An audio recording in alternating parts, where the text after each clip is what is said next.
নমস্কার বন্ধুরা, ডলি রন্ধনশালায় সবাইকে স্বাগত। আর আজকে তোমাদের সাথে শেয়ার করব নিরামিষ লাউ রান্নার দারুণ একটা রেসিপি। তাহলে আজকে রেসিপিটা শেষ পর্যন্ত দেখার জন্য তোমাদের কাছে আমার অনুরোধ রইল। আর এই রান্নার জন্য প্রথমে আমি লাউয়ের খোসা ছাড়িয়ে লাউটাকে খুব ভালোভাবে ধুয়ে নিয়ে লাউটা আমি এরকম লম্বা লম্বা করে কেটে নিয়েছি। আর এই রান্নার জন্য আমি আগে থেকে কিছুটা মুসুর ডাল ভিজিয়ে রেখেছিলাম। এবার আমি মুসুর ডালটা খুব ভালোভাবে ধুয়ে নিয়ে মিক্সিং জারের মধ্যে সমস্ত মুসুর ডালগুলো আমি দিয়ে দেবো। জল ছাড়া আমি মুসুর ডালগুলো খুব ভালোভাবে পেস্ট বানিয়ে নেব। আর মুসুর ডালটা খুব ভালোভাবে পেস্ট বানিয়ে আমি বাটির মধ্যে নিয়ে নিয়েছি। এবারে আমি ডালের মধ্যে দিয়ে দেব স্বাদ মতো লবণ, আর দিয়ে দেব এখানে সামান্য পরিমাণ হলুদ গুঁড়ো। আর আমি দিয়ে দেব ডালের মধ্যে অল্প পরিমাণ ঝাল লঙ্কার গুঁড়ো। ডালের মধ্যে আমি সবশেষে দিয়ে দেব অল্প একটু কালো জিরে। এবার আমি সমস্ত মশলার সাথে ডালটা খুব ভালোভাবে একটু হাতে সময় নিয়ে ফেটিয়ে নেব। এই প্রচণ্ড গরমের মধ্যে শরীর স্বাস্থ্যের খেয়াল রেখে এই রেসিপিটা তোমরা বানিয়ে দেখতে পারো, খেতে ভীষণই ভালো হয়। ডালটা আমি খুব ভালোভাবে ফেটিয়ে একটা সাইডে রেখে দিলাম।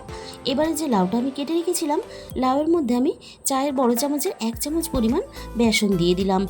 আর এই লাউয়ের মধ্যে এই সময় কিন্তু একেবারেই লবণ ব্যবহার করবে না, তাহলে লাউ থেকে জল ছেড়ে দেবে। আর অল্প একটু বেসন দিয়ে এইভাবে রান্নাটা করলে রান্নার স্বাদটা যেমন ভালো হয় আর তরকারির গ্রেভিটাও বেশ ভালো হয়। এবার আমি লাউটা একটা সাইডে রেখে দেব। তাহলে এবারে রান্নার দিকে যাওয়া যাক।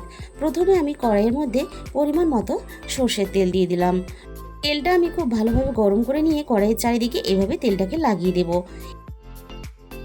তেলটা খুব ভালোভাবে গরম হয়ে যাওয়ার পরে এবারে আমি মুসুর ডালের বড়াগুলো তেলের মধ্যে এরকম করে ছোট ছোট করে দিয়ে দেব। আর এই রান্নাটা কিন্তু অবশ্যই সর্ষের তেলে করার চেষ্টা করবে। সর্ষের তেলে রান্নাটা করলে রান্নার স্বাদটা বেশ ভালো হয়।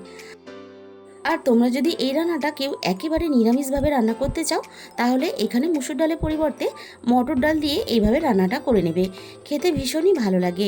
বড়াগুলো একটা সাইড খুব ভালোভাবে হয়ে যাওয়ার পরে আর একটা সাইড এইভাবে আমি উল্টে পাল্টে দুটো সাইডে আমি খুব ভালোভাবে লাল লাল করে ভেজে নেব। সবগুলো বড়া আমি লাল লাল করে খুব সুন্দর করে ভেজে নিয়েছি। এবারে আমি সমস্ত বড়াগুলো তেলে থেকে ছেঁকে তুলে নেব। প্রথম ব্যাচের বড়াগুলো আমার ভাজা রেডি হয়ে গেছে। বাকি বড়াগুলো ঠিক একইভাবে আমি ভেজে নেব।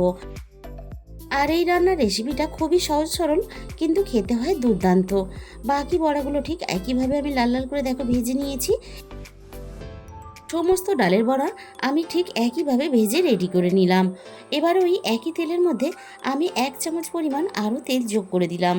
তেলটা খুব ভালোভাবে গরম হয়ে যেতে রান্নার জন্য আমি এখানে ফোড়নে দিয়ে দিলাম অল্প একটু 5 ফোড়ন, আর দিয়ে দেবো এখানে একটা শুকনো লঙ্কা কুচি। আর আমি এখানে দিয়ে দেবো 2টো তেজপাতা কুচি। এবার আমি ফোড়নটাকে হালকা আঁচে নাড়াচাড়া করে একটু ভেজে নেব। ফোড়ন থেকে একটা বেশ মিষ্টি গন্ধ বেরোতে শুরু করে দিয়েছে। আর আগে থেকে একটা বড় সাইজের আলু আমি এরকম ছোট ছোট ডুমো করে কেটে রেখেছিলাম। রাখা আলুগুলো আমি ফোড়নের সাথে দিয়ে দিলাম।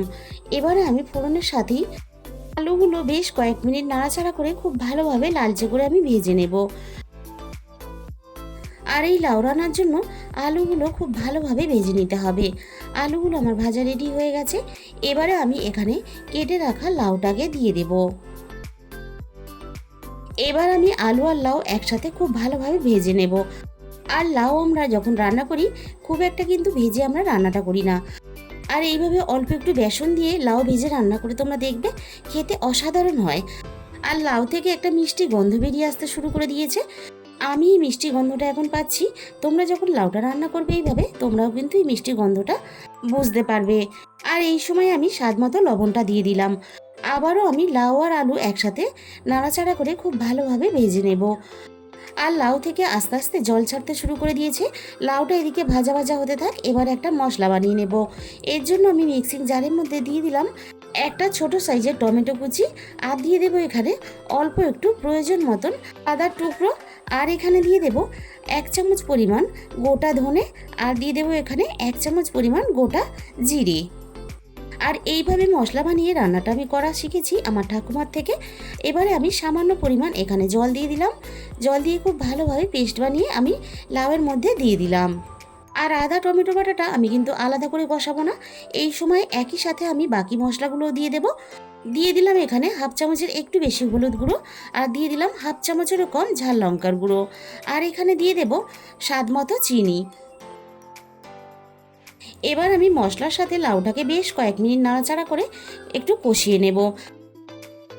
আর তোমরা একবার হলেও এইভাবে একসাথে সমস্ত মশলা দিয়ে লাউ কষিয়ে রান্না করে খেয়ে দেখো, আশা করি তোমাদেরও ভালো লাগবে। লাউটা আমি মশলার সাথে খুব ভালোভাবে কষিয়ে নিয়েছি। এবার আমি এখানে প্রয়োজন মতো জল দিয়ে দিলাম। আমি কিন্তু এই রান্নাটা একটু ঝোল ঝোল করব, সেই হিসাব করেই আমি এখানে জলটা দিয়ে দিলাম। আর তোমরা যতটা ঝোল রাখতে চাও সেই হিসাব করে এখানে জলটা দিয়ে দেবে। তবে এই রান্নাটা একটু ঝোল ঝোল করে রাখলে খেতে বেশি ভালো লাগে। আমি সব কিছু একসাথে খুব ভালোভাবে মিশিয়ে দিয়ে এবার লাউটাকে সিদ্ধ হওয়ার জন্য ঢাকা দিয়ে দিলাম। কিছুক্ষণ পরে আমি ঢাকা খুলে দেখে নেব লাউ আর আলু খুব ভালোভাবে সিদ্ধ হয়েছে কিনা। আবারও আমি এখানে একটু নাড়াচাড়া করে নিলাম। লাউ আর আলু এখানে খুব ভালোভাবে সিদ্ধ হয়ে গেছে। এবার আমি এখানে আগে থেকে ভেজে রাখা বড়াগুলো একে একে ঝোলের মধ্যে দিয়ে দেব। আর এইভাবে লাউ রান্না করলে যেমন গরম গরম ভাতের সাথে খেতে ভালো লাগে, সেরকমই রুটি বা পরোটার সাথে খেতে ভীষণই ভালো লাগে। এবার আমি বড়াগুলোকে মিনিট 5 ঝোলের সাথে ফুটতে দেব। এতে সমস্ত মশলাগুলো বড়ার ভিতরে চলে যাবে আর বড়াগুলো খেতেও বেশ ভালো লাগবে। আর বড়াগুলো ঝোলের মধ্যে দিয়ে ফোটানোর সাথে সাথেই দেখো বড়াগুলো ফুলে উঠে বেশ বড় বড় হয়ে গেছে। আর আগে থেকে আমি 1 চামচ পরিমাণ সাদা সর্ষে খুব ভালোভাবে বেটে রেখেছিলাম। সর্ষে বাটাটা আমি ঝোলের মধ্যে দিয়ে দিলাম। আর অবশ্যই এই রান্নাতে সাদা সর্ষেটা ব্যবহার করার চেষ্টা করবে। সর্ষে বাটাটা সব কিছুর সাথে খুব ভালোভাবে নাড়াচাড়া করে মিশিয়ে দিয়ে মিনিট 2 মতো রান্নাটা করে নিলেই কিন্তু আমাদের রেডি হয়ে গেল এই গরমে গরম গরম ভাতের সাথে খাওয়ার জন্য দারুণ একটা লাউয়ের রেসিপি। তাহলে বন্ধুরা, আজকের এই রেসিপিটা ভালো লাগলে প্লিজ একটা ভিডিওতে লাইক করে দিও আর প্রচুর প্রচুর শেয়ার করো।